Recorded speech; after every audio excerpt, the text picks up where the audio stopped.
যুবক, তোমাদেরকে বলি, বাবা, তোমার মালিক বলছে, তোমারে হুজুরে বলে নাই, তোমার আল্লাহ বলছে। 5 ওয়াক্ত নামাজের কথা তোমার রাসূল বলছে, নবী নিজে বলছে, ওই পুরুষদেরকে আমি আগুনে জ্বালায় দিতে চাই যারা মসজিদের জামাতে হাজির হয় না। আল্লাহর কসম, নবী বলছে, ওই নাফরমান আমি আগুনে জ্বালিয়ে দিতে চাই যেই নাফরমান গুলো আল্লাহর ঘর মসজিদে নামাজে আসে না।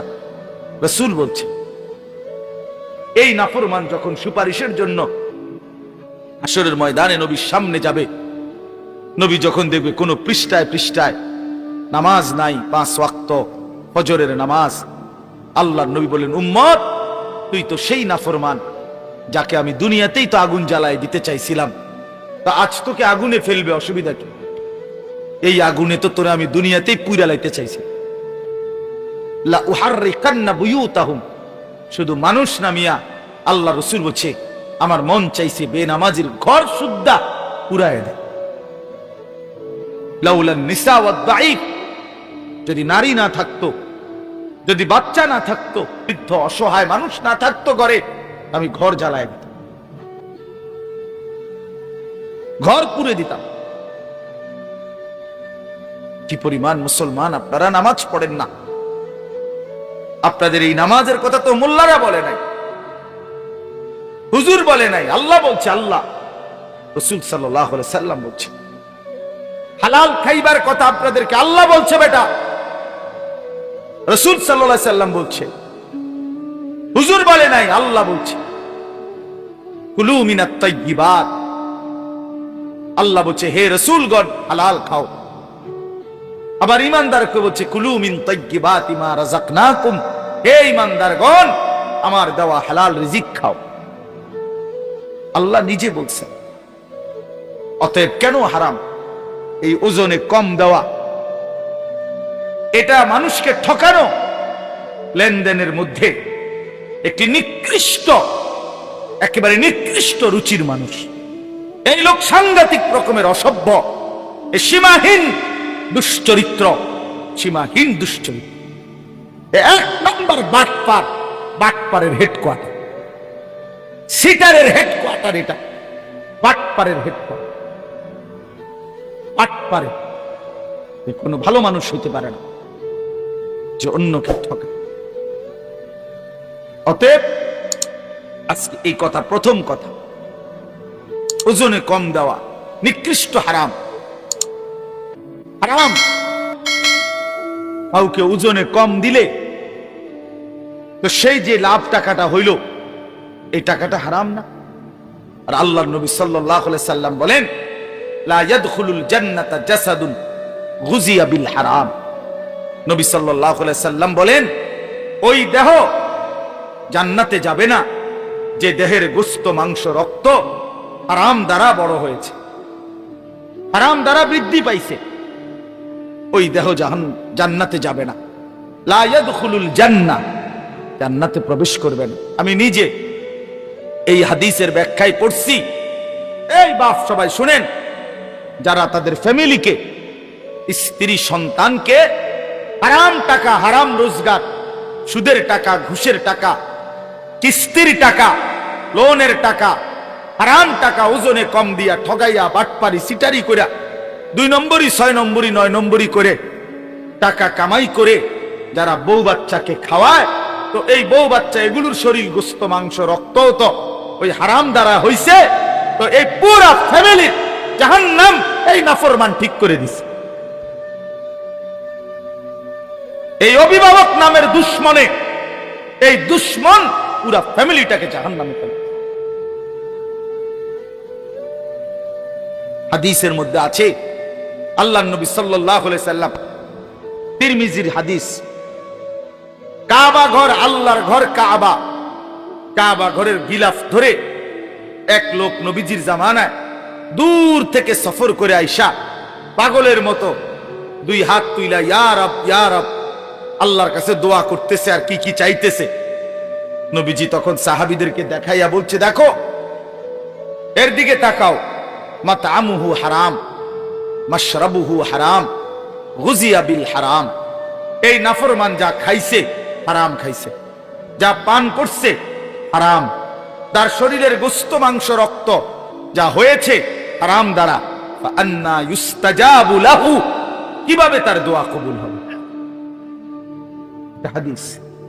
যেন কোনো হারামখোরের দোয়া কবুল হয় না, কোন সুদখোরের দোয়া কবুল হয় না, কোন ঘুষখোরের দোয়া কবুল হয় না, কোন কিস্তিখোরের দোয়া কবুল হয় না, কোন অবৈধ উপার্জনকারীর দোয়া কবুল হয় না। যদি বলেন কবুল হয়, কিটা কবুল হয়েছে? বাপ, বিল্ডিং, ছাদ, এটি তো আল্লাহ তাআলা বেটা দোয়া কবুল করার লাগে না, এটি তো এমনি আল্লাহ নাফরমান রোদে।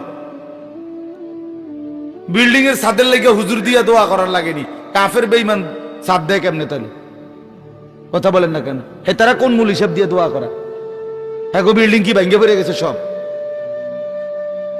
তাহলে দুনিয়া অর্জন হওয়া এটা তো দোয়া কবুলের কিছু নাই, দুনিয়াতে এমনি মালিক দেয়। কথা বুঝেন নাই আমার? দুনিয়া না, মূল বিষয় তো আখিরাত, মূল বিষয় তো আখিরাত। এজন্য দেখবেন আল্লাহ রাসূল সাল্লাল্লাহু আলাইহি ওয়াসাল্লাম স্পষ্ট বলছেন, ফাআন্না ইউস্তাজাবু লাহু, নাফরমান হারামখোর তার দোয়া কিভাবে কবুল হবে? রাসূলুল্লাহ সাল্লাল্লাহু আলাইহি ওয়াসাল্লাম বলেন, মানিশতারা শাইআন বিআশারাতি দারাহিম, 10টি টাকা দিয়ে, 10টি দিরহাম দিয়ে কেউ যদি একটি জিনিস কিনছে, এই কাগজটা কিনলাম আমি 10 টাকা দিয়ে, আল্লাহর নবী সাল্লাল্লাহু আলাইহি সাল্লাম বলেন, ওয়াফিহি দিরহামুম মিন হারাম, এর মধ্যে 1টি টাকা হারাম, 9 টাকা হালাল। খোদার কসম, নবী বলছে ওই জিনিসটি যতদিন তার কাছে থাকবে ততদিন এই নাফরমানের ফরজ কিংবা নফল কোন বন্দিগি আল্লাহ কবুল করবে না। খামখেয়ালি কথা না, খামখেয়ালি কথা। কাল মিডা মিডা ওয়াজ শুনলে হইতো না, কেবল মিডা মিডা ওয়াজ শুনলে হইতো না। হাদিস, রাসূলুল্লাহ সাল্লাল্লাহু আলাইহি সাল্লাম বলছেন, এটা আপনি ফেলে দিবেন কিভাবে? ইসলাম, নামাজ ঠিকমতো পড়া এটা যেমন ইসলাম, উপার্জন ঠিকমতো করা এটাও কি ইসলাম, এটাও ইসলাম। মসজিদ, এখানে ইবাদত যেমন ইসলাম, বাজারে হালাল রোজগার করা এটাও ইসলাম, এটাও দ্বীন, এটাও দ্বীন। এই জন্য বাপ, হালাল উপার্জন সাংঘাতিক গুরুত্বপূর্ণ। কোরআন শরীফে আল্লাহ তাআলা একেবারে স্পষ্ট বলছেন, তোমরা যদি আল্লাহর ইবাদত করতে চাও, ইন কুনতুম ইয়াহু তা'বুদুন, যদি আল্লাহর ইবাদত করতে চাও বান্দা, তাহলে প্রথমত হালাল খাও। কুলু মিন তাইয়্যিবাতি মা রাযাকনাকুম ওয়াশকুরু লাহু। এজন্য হালাল উপার্জন ইবাদত কবুলের পূর্ব শর্ত। যেই কোনো নামাজ, রোজা, ওযু, গোসল, দান, সাদাকা হালাল উপার্জন ব্যতীত কবুল হয়। তিরমিজি শরীফ একটা হাদিসের কিতাব, 6টি বিশুদ্ধ হাদিসের কিতাবের একটি। এই তিরমিজি শরীফের প্রথম হাদিস, একেবারে 1 নাম্বার হাদিস, লা তুকবালু সালাতুন বিগাইরি তুহুরিন ওয়ালা সাদাকাতুন মিন গুলুলিন, পবিত্রতা ব্যতীত কোনো নামাজ কবুল হয় না। নবীজি বলছেন, হালাল ব্যতীত কোনো দান, সাদাকা কবুল হয় না, কবুল হয় না। রাসূলুল্লাহ সাল্লাল্লাহু আলাইহি সাল্লাম বলছেন কবুল হয় না। আপনি যদি বলেন তাহলে আর দিতাম না, দিয়েন না, আপনার মতো বেডইত না দিলে ইসলাম কাটতিত না, আপনি দিয়েন না, বহুত জনে দেয় না, তাই এই কারণে ইসলাম আটকায়া যায় নাই। কারো একক কোন ব্যক্তির কাছে ইসলাম ঠেকা না, ঠেকা কথা বলেন না। 1450 বছর পর্যন্ত ইসলাম এই পর্যন্ত পৌঁছেছে কোন একক ব্যক্তির মাধ্যমে, তাইলে এই জন্য হালাল জরুরি বিষয় বাপ, ইসলামের গুরুত্বপূর্ণ বিষয়। মুআমালাত, লেনদেন, লেনদেন অত্যন্ত গুরুত্বপূর্ণ বিষয়। আল্লাহ তাআলা গুরুত্ব দিয়েছেন নবী সাল্লাল্লাহু আলাইহি ওয়াসাল্লাম গুরুত্ব দিয়েছেন। কোরআন শরীফের আয়াত সূরা আর রহমানের মধ্যে আছে শুরুতেই, ওয়া আকিমুল ওয়াজনা বিল কিসত ওয়া লা তুখসিরুল মিজান। আল্লাহ তাআলা বলেন, সততার সাথে, ইনসাফের সাথে ওজন পূর্ণ করো। ওয়া লা তুখসিরুল মিজান, কোনোভাবেই ওজন কমাইও না, ওজন কমাই। কোরআন শরীফে আল্লাহ বলছে, ওয়া আউফুল কাইলা, তোমরা কাইল ওজন পূর্ণ করো। হ্যাঁ, ওয়া নাদাউ মাওয়াজিনাল কিসত লিয়াউমিল কিয়ামah, আল্লাহ বলেন ইনসাফের পাল্লা আমি হাসরের ময়দানে স্থাপন করব। এক বিন্দু জুলুম হবে না। হিসাব করে, মাইপা ওজন করে তোমারে জান্নাত বা জাহান্নামে পাঠাবো। এই যেটারে আমরা মিজানের পাল্লা বলি না, ফামান সাকুলাত মাওয়াজিনুহু, ওজন হবে হাসরের ময়দানও ওজনের পাল্লা স্থাপন হবে। এই জন্য আপনাদের কাছে যদি এটা কষ্ট লাগে, হালাল রোজগার গুরুত্বপূর্ণ। সুদের টাকা দিয়া ছেলেটারে কোন বিবেকে বিদেশ পাঠাইলেন? কেন নিজের আখিরাত বরবাদ করে দিলেন? কেন বরবাদ করে দিলেন? কিস্তির টাকা দিয়ে ঘরের ফার্নিচার কেন কিনলেন? যতদিন পর্যন্ত এই কিস্তির টাকার ফার্নিচার ঘরে থাকবে, একটা ইবাদত তো কবুল হবে না। আপনি আখিরাতে গেলে না দেখবেন জিরো জিরো। কেন হারাম রোজগার করবেন? কেন কাস্টমারকে ঠকাবেন? কেন মানুষকে প্রতারিত করবেন? এক মুসলমান প্রতারিত করতে পারে না। হাদিসের মধ্যে আছে, এবার শুনেন, রাসূলুল্লাহ সাল্লাল্লাহু আলাইহি সাল্লাম স্পষ্ট, নবীজি সাল্লাল্লাহু আলাইহি সাল্লাম মদিনার বাজারে গেছেন। নবী শুধু মসজিদে বসে থাকেন নাই, একেবারে স্পষ্ট আছে হাদিসে, আল্লাহর নবী সাল্লাল্লাহু আলাইহি সাল্লাম মদিনার বাজারে গেছেন, গিয়া গমের দোকানদার গম বেচে, গম স্তূপ দিয়ে রাখছে, শুকনা গম। আল্লাহর নবী ভিতরে হাত ঢুকাই দিলেন, কসম আল্লাহ, নবীজি নিজে ভিতর থেকে গম যখন টান দিয়া বের করছেন, দেখেন যে ভিতরের গমগুলো ভিজা সব, অথচ উপরের গুলো কি শুকনো। তার মানে উপরের এই শুকনা গম দেখাইয়া ভিজা ডিও শুকনার দামে বেচে লাগবে। আল্লাহর কসম, নবী সাল্লাল্লাহু আলাইহি সাল্লাম তৎক্ষণাৎ বলছেন, মান গাশশানা ফালাইসা মিন্না, যে ধোঁকা দেয় সে আমি রাসূলের উম্মত নয়,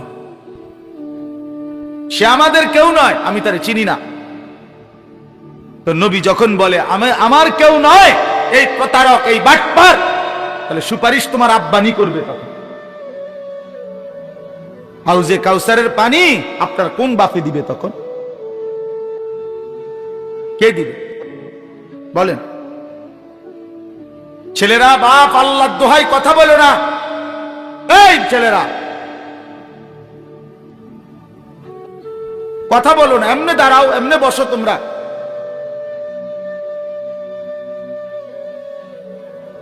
লজ্জাহীন মানুষ। তো এই জন্য বললাম আজকে আমার এটা মূল একটা কথা। এক নাম্বার হলো এই সূরার ওয়াইলুল লিল মুতাফফিফিন, ওজনে কম দাও। এবার শুনেন শেষ, এই ব্যাপারে শেষ কথাটা। কোরআন শরীফে একটি জাতির কথা আছে, হযরত শুআইব আলাইহিস সালাম। এই শুআইব আলাইহিস সালাম একজন নবী ছিলেন, মুসা আলাইহিস সালামের শ্বশুর। ওই যে মুসা নবী ফেরাউনের বাহিনীর ভয়ে যে চলে গেছিলেন, গিয়া যেখানে আশ্রয় নিলেন, ওই এলাকার নামই হলো শুআইব আলাইহিস সালামের কওম। এই শুআইব আলাইহিস সালামের জাতি, আল্লাহ তাআলা ওই নবীর কওমকে, আল্লাহ তাআলা পুরা জাতিকে আল্লাহর নাফরমানির কারণে আযাব দিয়ে একদিন রাত্রি গভীরে একজন ফেরেশতা আইসা বিকট জোরে একটা চিৎকার মারছে।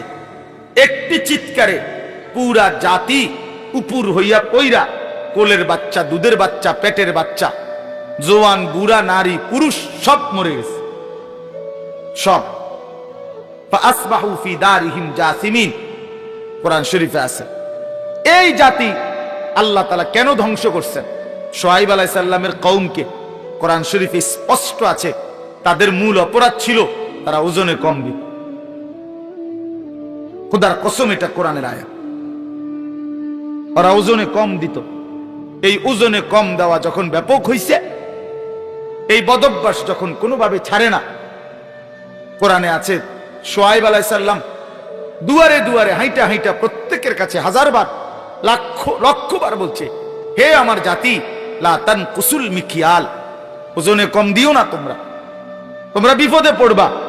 ইন্নী আখাফু আলাইকুম আযাবা ইয়াউমিন আযীম, আমি তোমাদের উপরে বড় ভয়ানক আযাবের ভয় পাচ্ছি, তোমরা ওজনে কম দিও না। কিন্তু নাফরমান কওম কোনোভাবেই পাত্তা দেয় না, শুনে নাই। ফলে একদিন সত্যি সত্যি আল্লাহ তাআলা চূড়ান্ত আযাব দিয়ে পুরা বাচ্চা, পুরা কওম শেষ করে দিয়েছে। এজন্য হারামখোর টেকে না, কোন হারামখোর কোন টেকে না, কোন সুদখোর, কোন হারামখোর, কোন অবৈধ উপার্জনকারী পৃথিবীতে 2 পুরুষ 3 পুরুষ 4 পুরুষ দীর্ঘদিন যাবত টিকে না। একদিন আপনার এই বিত্তশালী হারাম একদিন নিশ্চিহ্ন হইয়া 50 বছর 40 বছর 70 বছর একটা প্রজন্ম, হয় নাতি নয়তো নাতির ঘরের পরের জন, একজন না একজন আইসা ফকির হয়ে যায়। পৃথিবীতে এর ইতিহাসই অগণিত অগণিত। ইমানদারের ঘর টিকে থাকে, দুর্বল হলেও টিকে থাকে। নেককারের ঘর প্রজন্মের পর প্রজন্ম টিকে থাকে। সুদখোরের বাড়ি 30 বছরের ব্যবধানে কুত্তা ঘুমায়, আমি দেখছি, আমার নিজ চোখে দেখছি। সেই বাড়িতে কুত্তা ঘুমায়, আর কোনো মানুষ নাই। হারামখোর। এজন্য কোন হারামখোর তার ফ্যামিলি, আগামী জেনারেশন হয় 40 বছর 70 বছর 50 বছর 100 বছরের ব্যবধানে নিশ্চিহ্ন হয়েছে। প্রিয় ভাই আমার, বাপ আমার, বন্ধু আমার, হারামের পিছনে না যাওয়া, হারাম রোজগারের চেষ্টা না করা, দুনিয়া অল্প হোক বেশি হোক। একটা গুরুত্বপূর্ণ কথা হইল, দুনিয়া যদি সর্বোচ্চ কামরা কামড়ি করে তাইরা কেউ যদি জিতেও যায়, সর্বোচ্চ কষ্ট করেও জায়েজ না জায়েজ, হালাল হারাম, বৈধ অবৈধ, ন্যায় অন্যায় সব মিলাইয়া কেউ যদি দুনিয়া জিতেও যায়, 7 মহাদেশের বাদশাহ হয়, আল্লাহর কসম সেও মরে যাবে। দুনিয়া জিতলেও মরে যাবে, হারলেও মরে যাবে। প্রিয় বন্ধু, এটাই সত্য। জিতলেও মরে যাবে, হারলেও মরে যাবে। তো লাভ হইল কি? এত কষ্ট করে জিতলাম, তো মরে তো গেলাম। 60 বছরে কষ্ট করতে করতে করতে করতে বেচারা 3টা ফুট বিদেশ পাঠাইছে, মাইয়াগুলো বিয়া দিছে, বাইক বিল্ডিং দালান কইরা সব গুছাইয়া মাত্র কদ্দুর বইছে। এইবার কয়টা বছর নিরিবিলি খাইবে, ডাক্তারে কয় ডায়াবেটিস, 2টা রুডি আর ভেজিটেবল। তো লাভ হইল কি? ডাক্তারে কমপক্ষে 10 আইটেমের রোগের হিসাব ধরাই দিছে সব। তাহলে লাভ হলো কি ভাই? তো জিতটা লাভ হইল কি? এই মাথার ঘাম পায়ে ফেলে এত মিথ্যা, এত চুরি, এত বাটপারি, এত 2 নম্বরই, এত ধান্দাবাজি করে যা করলাম, তা তো দুনিয়াই আমারে ভোগ করতে দিল না, তা আখেরাতে কি দিবে? কবরে কি দিবে? হারামের কোনো বিনিময় কবরে মিলবে? হারামের কোনো বিনিময় আখেরাতে মিলবে? তো দুনিয়াই তো মিলে না, দুনিয়াই তো মিলে না। আজকে এই বিষয়টাই বলেন, বহুতই গুরুত্বপূর্ণ বিষয়। তাহলে এই এক অর্থ বললাম আপনাদের কাছে, ওয়াইলুল লিল মুতাফফিফিন। আরেকটা অর্থ বলবো, বাকিগুলো আমি তর্জমা বললেই শেষ। এই 3টা আয়াত, এটাই মূল বক্তব্য, বাকি আয়াতের অর্থ বললেই সারে। তাহলে 1 নাম্বার বুঝলেন, আল্লাহ তাআলা এই সূরার মাধ্যমে, এই প্রথম আয়াতের মাধ্যমে বললেন ওজনে কম না দেওয়া। এবার আসেন এটার আরেকটু ব্যাপক অর্থ হইল তাফসীরের মধ্যে লিখছে, আমার কাছ থেকে যেই কোনো প্রাপককে, যেই আমার কাছে কিছু পাবে, যারই হক আমার কাছে আছে, তার হক কম দেওয়া, তাকে ঠকানো, এটাই তাতফিফ, ওই ব্যক্তির জন্যই জাহান্নাম। বুঝছেননি আমার কথা? এইটা হলো দ্বিতীয় অর্থ, তাফসীর আছে। এই দুইটা অর্থই বলবো, একটা বলে ফেললাম। কোন ব্যক্তি তার প্রাপককে তার প্রাপ্য কম দেওয়া, ঠকানো, এটাই তাতফিফ, ওই ব্যক্তি মুতাফফিফ, তার জন্য জাহান্নাম। এখন আমাদের কাছে হক দুইটা, এক আল্লাহর হক, দুই বান্দার হক, ঠিক কিনা? ওই বাবা কথা বলুন, প্লাস্টিক ওটা কথা বলস কেন, ফালতু কোথাকার। আমাদের কাছে হক কয়টা বাবা? দুইটা, আল্লাহর হক, বান্দার। আল্লাহর হক যতগুলো আমার কাছে, তার মধ্যে ঘাটতি করা, কমতি করা, এটাও তাতফিফ, তার জন্য জাহান্নাম। বান্দার হক আমার কাছে যা, তার মধ্যে ঘাটতি করা, কম দেওয়া, ঠকায় দেওয়া, না দেওয়া, এটা তাতফিফ, এর জন্য জাহান্নাম। তাহলে এবার ভাগ করেন। এক নাম্বার আল্লাহর হক, আল্লাহর হকে কমতি করা, এটা তাতফিফ। তাহলে আল্লাহর হক অনেক, নামাজ, রোজা, হজ, যাকাত, জিকির, তেলাওয়াত। তো আমি শুধু একটা বলি, যেহেতু এক মাহফিলে সব বলতে হবে এটা কোনো জরুরি না।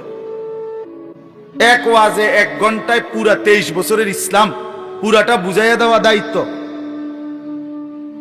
তাইলে একটা বলি, আল্লাহর হক নামাজ। এই নামাজ যারা পড়েন তাদের সাথে বলতেছি আগে, যারা নিয়মিত বা যারা মনে করে নামাজি মানুষ, আপনাদেরকে আগে বলতেছি। বেনামাজির কথা একটু পরে, আগে নামাজিরা শুনেন। এই নামাজ যারা পড়েন নিয়মিত, আপনাদের জন্য কথা হইল, আল্লাহ এখানে বলছে এই আল্লাহর হক এই নামাজের মধ্যে যারা আদায়ের মধ্যে ত্রুটি করে যে কোনো রকমের, তারা তাতফিফ, তাদের জন্য জাহান্নাম। হ্যাঁ, আমার কাছে গাড়িতেও কিতাব আছে, তাফসীরে মাআরিফুল কোরআনে স্পষ্ট লেখা আছে। আমাদের কামরুলের রোমেও এই তাফসীর আছে।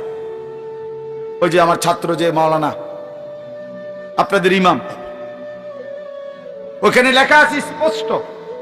হযরত উমর রাদিয়াল্লাহু তাআলা আনহু চিনেন তো? তিনি একদিন দেখলেন মসজিদে নববীতে এক ব্যক্তি নামাজ পড়তেছে। তো দেখলেন ওই লোক দুইটা কাজ করছে। এক, রুকু সেজদা ঠিক মতো দেয় নাই। দুই, পুরাটা নামাজ তাড়াহুড়া করে আদায় করছে। আল্লাহর কসম, উমর রাদিয়াল্লাহু তাআলা আনহু তাকে ডাক দিয়ে বললেন, লাকাদ তাফফাফতা, তুমি তোমার নামাজে তাতফিফ করেছ, অতএব তোমার জন্য জাহান্নাম। ওই যে তাতফিফ, রুকু সেজদা ঠিক মতো দেয় না। অসংখ্য মানুষ আছে, আপনার এইভাবে রুকু দিয়ে মাথাটা একটু উড়াইয়ে আবার, এরপরে সেজদা দিয়া মাথাটা একটু উড়াইয়া আরেকটা দিয়া, এমন মানুষ আছে না? হ্যাঁ, একদম টাঙ্গাইয়া ফিরুন দরকার, টাঙ্গাইয়া, তাইলে ঠিক হয়ে গেল। যে বান্দরামি সব জায়গায়। হ্যাঁ, জিজ্ঞাসা করে দেখবেন, এনে আইলে আপনার উনার শৈল্যে আর বল নাই, সাদওয়ানে উনারে 3 জনে থামাই তারা না। ডাকাইতে এভাবে কুদ্দা ওড়ে, লাফাইয়া ওড়ে, হেইতে বেড়ারে যদি আল্লাহ দোয় কাকু আপনি কুদ্দু থামেন, আরে রাখ বেড়া, হাত উড়ে এলাম বেড়ায়, এত উড়ে এলে বিশেষ নামাজ কমা কেন? নামাজ এভাবে পড়বেন কেন? এটা কি ঠোকর মারলেন? তামাশা করেন আল্লাহর সাথে। হ্যাঁ, আল্লাহর সাথে এসে তামাশা করেন, মালিককে সাধারণ মনে করছেন নাকি? যে সব দেয় তার এটা কি দিলেন, কি নামাজ দিলেন? এটা আমি নিজে কিতাবে পড়ছি, আল ওয়াবিলুস সাইয়্যিব কিতাবে আছে। আমার শায়েখ আল্লামা মুফতি মুশতাকুর নবী কাসিমি হুজুরের সবচেয়ে প্রিয় কিতাব আল ওয়াবিলুস সাইয়্যিব। এই কিতাবের মধ্যে আছে, ইমাম ইবনুল কাইয়িম রাহমাতুল্লাহ বলছে, হে আল্লাহর বান্দা, দুনিয়ার কোন বন্ধু যদি কোন বন্ধুকে একটি মরা মুরগি হাদিয়া দেয় সুন্দর ট্রেতে করে, বন্ধু কি তাতে খুশি হবে? তিনি বলেন, তাহলে হে আল্লাহর বান্দা, সুন্দর করে রুকু দিলা না, সেজদা দিলা না, তাসবিহগুলো ঠিকমতো আদায় করলা না, দোয়াগুলো ঠিকমতো আদায় করলা না, এইরকম একটা মরা মুর্দা নামাজ তোমার মহান আল্লাহ পাককে কেমনে দিলা? কেমনে দিলা? শুরু থেকে নিয়ে আল্লাহু আকবার এই নিয়ত বাঁধা, সুবহানাকা আল্লাহুম্মা বিহামদিকা, এই সানা, সূরা ফাতিহা, আরেকটা সূরা, রুকুর তাসবিহ, সেজদার তাসবিহ, আত-তাহিয়াতু, দোয়া দুরূদ শরীফ, দোয়ায়ে মাসুরা, দোয়ায়ে কুনুত, বিতির নামাজের কোনটাই কদ্দুর শুদ্ধ করে ঠিক মতো কদ্দুর পড়তে পারো না, ৬০ বছর এই মালিকের আসমান জমিন চন্দ্র সূর্য গ্রহ নক্ষত্র, আলো বাতাস রোদ বৃষ্টি আগুন পানি, খাদ্য খাবার স্ত্রী সন্তান ঘর পরিবার, এই মালিকের সব কিছু ব্যবহার করে নাফরমান সেই মালিকের কয়টা তাসবিহ, কয়টা দোয়া, কয়টা সূরা ঠিক মতো শুদ্ধভাবে পড়তে পারো না, তোমার মতো নিকৃষ্ট নাফরমান অকৃতজ্ঞ আর কে হইতে পারে? বেটা অকৃতজ্ঞ বেটা, হ্যাঁ? স্কুলে পড়লে, কলেজে পড়লে, ইউনিভার্সিটিতে পড়লে, অথবা ছোটবেলায় পড়ালেখা না করলে আপনি আর কোরআন শরীফ অশুদ্ধ পড়লেও চলবে, সূরা কেরাত অশুদ্ধ হলেও চলবে, এই ফয়সালা আপনাকে কে দিছে? বলেন মিয়া। আপনাদের অসংখ্য জেনারেল শিক্ষিত মানুষ এবং সাধারণ শ্রেণী মানুষের এটা ধারণা বেটা, এরা বিশ্বাস করে এই কথা, এরা মনে করে হুজুরদেরটা শুদ্ধ হইতে হইব, তাগোটা কি শুদ্ধ হন লাগতো না। হ্যাঁ, আমরা যেহেতু হুজুর না, আমরা ঠিক কোন রকম জোড়া তালি দিয়ে হইলে হইব। আর আমগড়ি কি হইতে হইব? এটা তো এটা বেইনসাফি না কথা বলে, তাহলে এটা তো ৫ই আগস্টের পরে চলার কথা না, এটা তো বৈষম্য, এটা বৈষম্য না। আমি বেহেস্তে যাইতে হইলে পুরা সূরা কেরাত শুদ্ধ করে যাইতে হইব, আমনে বেহেস্তে যাইতে পারবেন সূরা কেরাত অশুদ্ধ লইয়া, এটা কি ইনসাফ হলো নি? এটা বৈষম্য কিনা? তো বৈষম্য যদি বাংলাদেশে না চলে তো জান্নাতে কেমনে চলবে? এটা কি রে ভাই, আপনার বেহেস্তে তো সোজা হয়ে গেল, আপনি বিড়ি খাইতে খাইতে বেহেস্তে যাবেন গা? ওমা কিতা কি কাকা, আপনি দাড়ি কাটতে কাটতে বেহেস্তে যাবেন গা? আপনি ২ নম্বরই করতে করতে বেহেস্তে যাবেন গা? আপনি ওজনে কম দিতে দিতে বেহেস্তে যাইবেন গা? আপনার ঘরে টেলিভিশন চলতে চলতে আপনি বেহেস্তে চলে যাবেন, আপনার বেড়ি বেপর্দা হইতে হইও আপনি বেহেস্তে যাইবেন গা? আর আমার বেলায় সব ১০০ বুঝাই দিতে হবে। ঘটনা কি? ইসলামে এই ২ রকম সিদ্ধান্ত কে দিল? কোরআন শরীফ যদি শুদ্ধ করতে হয় তো ইমানদার মাত্র প্রত্যেককেই শুদ্ধ করতে হবে। আপনি কই পড়ছিলেন আমার দেখার বিষয়। সাবধান মুসলমান, বছরের পর বছর আমি কমপক্ষে আপনাদেরকে বলে গেছি, আমি আল্লাহরে বলবো, ১ দিন ২ দিন না, এই হায়াতের ২১ বছর আপনাদের কাছে বলছি। আজকে একদিন ওয়াজ না, আপনাদের কাছে কমপক্ষে ২১ বছর আসছি। আমি মালিকের কাছে বলবো, মালিক আমি এই মানুষগুলোর কাছে ২১ বছর বলছি, আপনাদের দুয়ারে দুয়ারে বলছি। এখন না আমি কম আসি, কুলাইতে পারি না মাহফিল, বয়সের কারণে সময়ের কারণে হয়তো একটু বাহিরে বেশি যাইতে হয়। তা আমি কি এই মহল্লা ঘুরে ঘুরে যাই নাই? প্রত্যেক ঘরে বাড়িতে বাড়িতে পাড়ায় পাড়ায় এই চিল্লাই এত আজীবন বলে গেলাম, কেন পাত্তা দেন না? একজন আলেমের সাথে সম্পর্ক করতে পারলেন না, একজন ইমাম আছে, আপনার মাদ্রাসা আছে, হুজুর আছে, নুরানির শিখ উস্তাদ আছে। এতটা মাসুম বাচ্চা যদি আল্লাহর কোরআন কলিজা ছেঁড়া কণ্ঠে বাচ্চা ছেলেটা আল্লাহর কোরআন পড়ছে, হাই বদনসিব তোমরা যারা আল্লাহর কোরআন পড়তে পারো না, তোমাদের তো লজ্জা হওয়া উচিত। চোখের সামনে এতটা মাসুম বাচ্চা, এক অসহায় সন্তান, সে যদি আল্লাহর কোরআনের হাফেজ হইতে পারে, আপনি দুর্ভাগা আল্লাহর কোরআনের 10টা সূরাও শুদ্ধ করতে পারেন না, কীর্তন বাদ খান মিয়া, শরম লাগে না মিয়া? লজ্জা থাকা উচিত মিয়া, লজ্জা থাকা উচিত। 10টা সূরা ঠিক করতে পারলেন না, জিন্দেগি বাদ কতটি খাইলেন, ঘুম যাইলেন? বলেন কয়দিন চেষ্টা করছেন? একজন বলেন না হুজুর আমি 6 মাস চেষ্টা করছি, আমি পারি না। 1 বছর চেষ্টা করছি, আমি পারি না। বলেন বলেন তো, আপনি তো চেষ্টাই করেন, আমি এটার কিছু মনেই করে না, এটারে কোনো বিষয়ই মনে করেন। দাদা কইছে বানতাম দান, বানতে আসি ও দাদান, এটা আমাদের দেশে কয়। দাদা বলছে ওই ঢেকির মধ্যে ধান বান্নাইতে, হেতে ও দাদান ঢেকির মধ্যে ইয়া করতে আছে। ও দাদান মানে ভিজা দান, শুকাইছে না। এখন যতই ডারে কি করে ঢেকির মধ্যে ইয়া করে, মাগার সাইল তো বাইর হয় না, সাইল বাইর হয় না, এটা সেফ হইয়া যায়। মরনা কইছে ভালো কথা, সাইল বাইর হয় না কা, কারণ ধান যে কি ভিজা, ভিজা ধানের চাউল আলাদা হয় না, শুকাইতে হয়, শুকাইতে হয়। আহা মুসলমান, আফসোসের বিষয়, লজ্জা পাইয়েন, এগিয়ে আসেন। শরম করে বা 900 করে পাশ কাটলে হয় না, পাশ কাটলে হবে না। বুঝছি না, খেয়াল করছি না, কইছে তো বালাই, বলে তো আমরা লাগিয়াই। বুঝি রে বুঝি, কয় তো ঠিকই কয়, পারি না। পাট ফার কথা কার, বিড়ি খাইতে পারেন? হ্যাঁ, বিড়ি খাইবার বেলায় তো মাশাআল্লাহ এক্সপার্ট, গপ মারনের বেলায় আছেন, চা দোয়ানের আড্ডা দেওয়ার সময় আছেন, 14 গোষ্ঠীর বদনাম করবার বেলায় আছেন। কথা নাই, হাওলাত লয় মানুষের। ওই যে কালকে কিটা জানি তুমি একটা কথা কইতে লাগছিলা, কালকে কথাটা শেষ করতে পারছো না, দেও না এটা উড়াইয়া, বুঝেন না কথা? এই দিলওয়ারি হাওলাত লইছে কথা, কালকার কথা, গত সোমবারের কথা।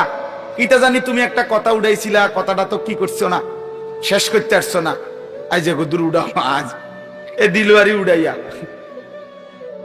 এই শুরু হইলো ব্যান ব্যান ব্যান ব্যান ব্যান ব্যান, মাসি এত ব্যান ব্যান করে না, ফালতু কথা এই পরিমাণ হয়।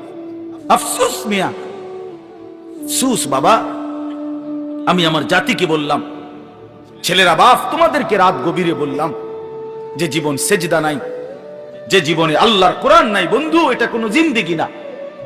প্রিয় ভাই, পাতের থালার নাম জীবন না, 1 প্লেট খিচুড়ির নাম জীবন না বন্ধু।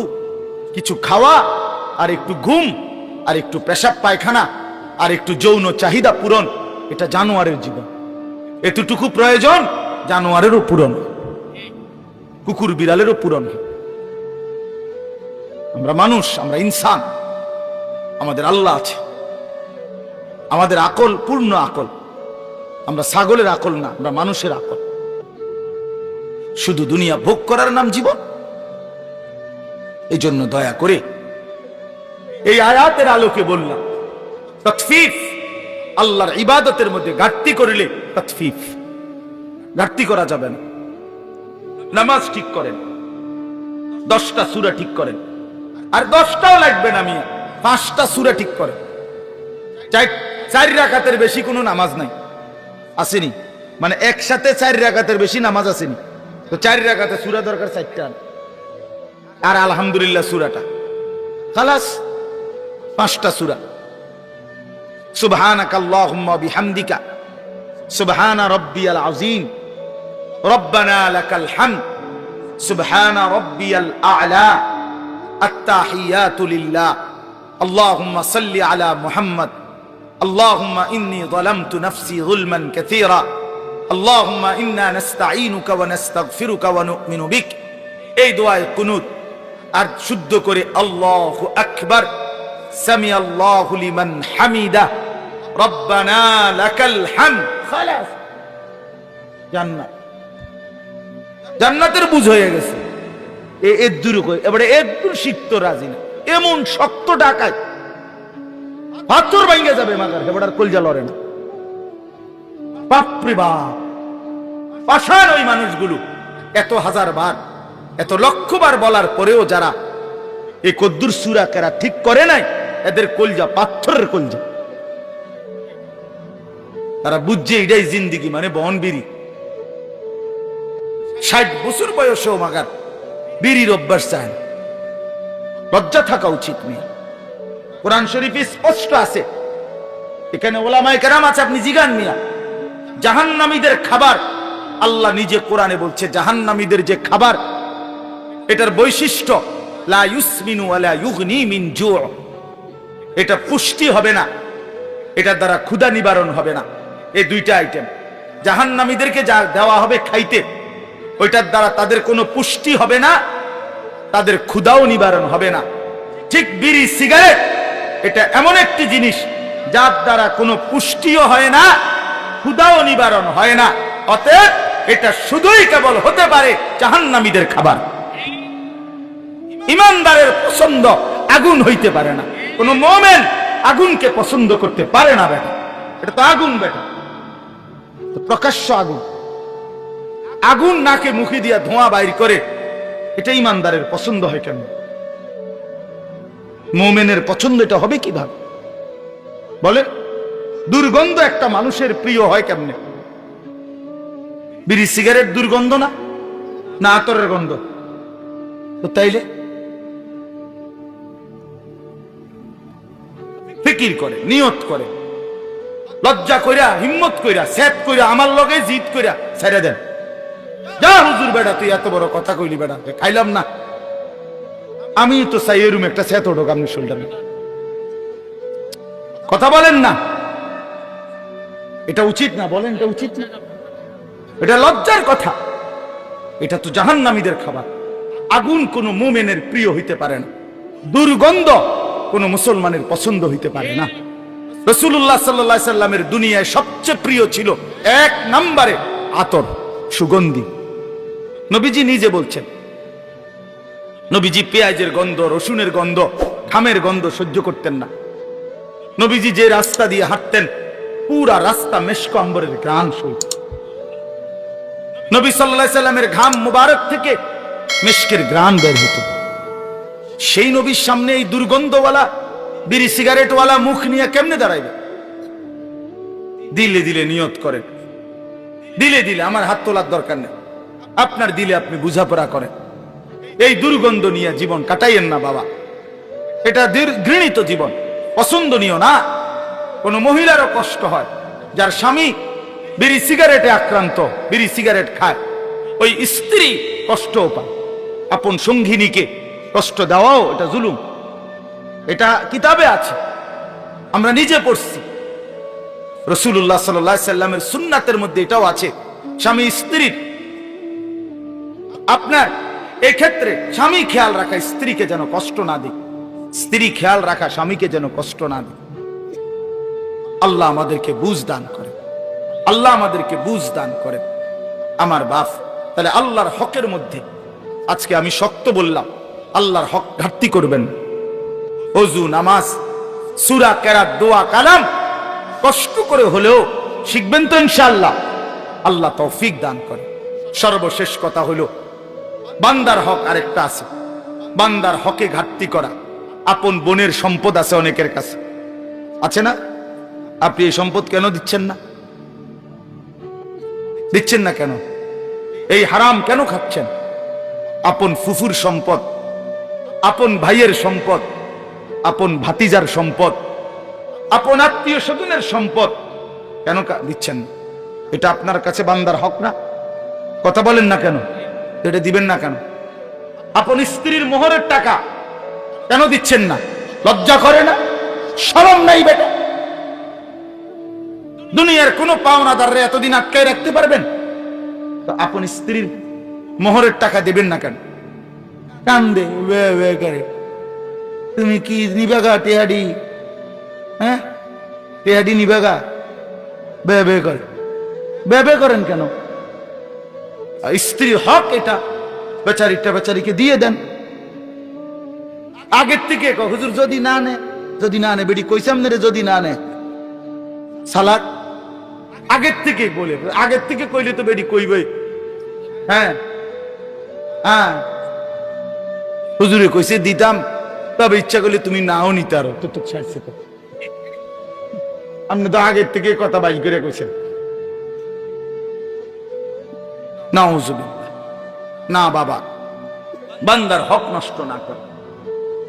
এক বিগত জায়গা আল্লাহ নবী সাল্লাল্লাহু আলাইহি সাল্লাম বলছেন, যে কারো অন্যায় ভাবে জুলুম করে এক বিগত জায়গা, এরকম এক বিগত, মান আখাযা শিবরাম মিনাল আরদ জুলমান, যে কারো এক বিগত জায়গা জুলুম করে নেয়, আল্লাহর কসম নবীজি বলছে কিয়ামতের দিন 7 তবক জমিনের মাটি ওই নাফরমানের কাঁধে তুলে দেওয়া। 7 তবক মাটি কয় কেজি হইব? 10 কেজি মাটি। হ্যাঁ, কেন বনের সম্পত্তি দিবেন? বনের সম্পত্তি দিয়ে দিবেন। অনেকের কাছে পাওনা, অনেক মানুষ কইলেই কয় নিবাগা আর আইতা না, বইন বাগিনা আর খাইতা না, আইতা না, একবারে জমি জমা লইয়া শোধ হইয়া যাইবা। এই সমস্ত বাটফারি কথা। আপন ভাই, আমি তো বলি, এই যেই ভাই এটা বলে, তার মতো নিকৃষ্ট জালেম ডাকাত আর কেউ হইতে পারে না। কারণ গ্রামের সমস্ত মানুষ এই বেটার ঘরে খানা খায়, তো তারা তো কোনো জমি দিয়া খায় না। কথা বলেন না কেন? আমনের ঘরে গ্রামের মানুষে খানা খায় না, তো তারা জমি দিয়ে নি খাইছে। তো আপন বোন বাগিনা আমার ঘরে দুগা ভাত খাইতে হইলে জমি দিয়া খাইতে, জালেম না? কি রে বেটা, এটা কোন কথা? এই জন্য দয়া করে বনের সম্পত্তি দিয়ে দেন। পৈতৃক ভিটা যেটা, মনে রাখবেন আমি বললাম, এই যে বাপ দাদার যে ভিটা, এটার মধ্যে বনের সম্পদ আছে। এটা ভুল কথা যে ভিটার মধ্যে, পৈতৃক ভিটা যেখানে বসত ভিটা, এখানে বনের সম্পত্তি নাই, এটা মিথ্যা কথা, 100% মিথ্যা কথা। আমি বললাম, আপনি জিজ্ঞাসা করে দেখেন যে কোনো আলেমকে, ও ফতেঘাটে জিঙ্গাইয়েন, সাদওয়ানে মুদি দোয়ানে এই ফতুয়া কইয়েন, বলবেন আলেমের কাছে। কথা বোঝেন নাই? কথা আলেমে দ্বীনেরকে জিজ্ঞাসা করে। আমি আমার বাবার বসত ভিটা যেটা আমাদের, যেটাতে আমরা থাকতাম, এই ভিটার হিসাব, টাকা, মূল্য, দাম একবারে আল্লাহর কসম গুইনা আপন 3 বোনরে বুঝাই দিছি।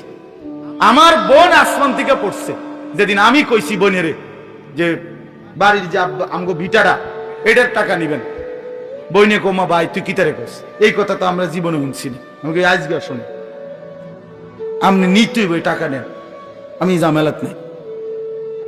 এই জন্য বড় গলায় বললাম, আপনি বিশ্বাস না হইলে আমার 2 বোন এখন আমার বাসাতে আছে, চলে, তারা বেড়াইতে আসছে, দুজন বাচ্চা কাচ্চা নিয়ে,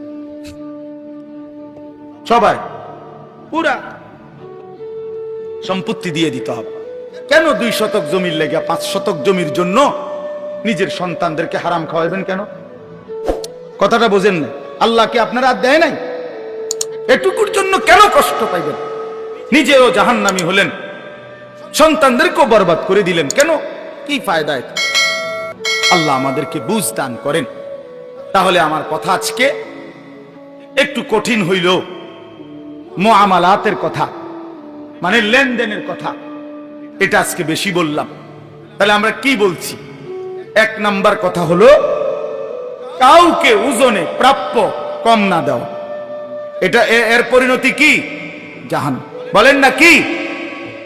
2 নাম্বার বলছি আল্লাহর হক যত কিছু তার মধ্যে ঘাটতি না করা, যেমন নামাজ, যেমন রোজা, যেমন হজ ফরজ, হজ করেন বললে হুজুর আর ছোট ফুলাগা কোন রকম আল্লাহ আল্লাহ করিয়া বিদেশ যাইলে তুই যদি আল্লাহ নে আলাপ করে, ছোট ফুলাগা বলে আল্লাহ আল্লাহ করিয়া বিদেশ গেছে, বিদেশ পাঠাইছে সুদে টিয়া লইয়া, অন্ত আল্লাহ আল্লাহ আল্লাহ আল্লাহ করে ছোট ফুদগা বিদেশ গেছে, আল্লাহ আল্লাহ করে নিয়ে গেছে না, সুদে টিয়া দিয়ে পাঠাইছে।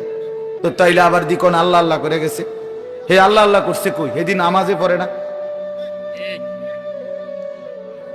নামাজই পড়ে না ছেলেটা। এই জন্য দয়া করে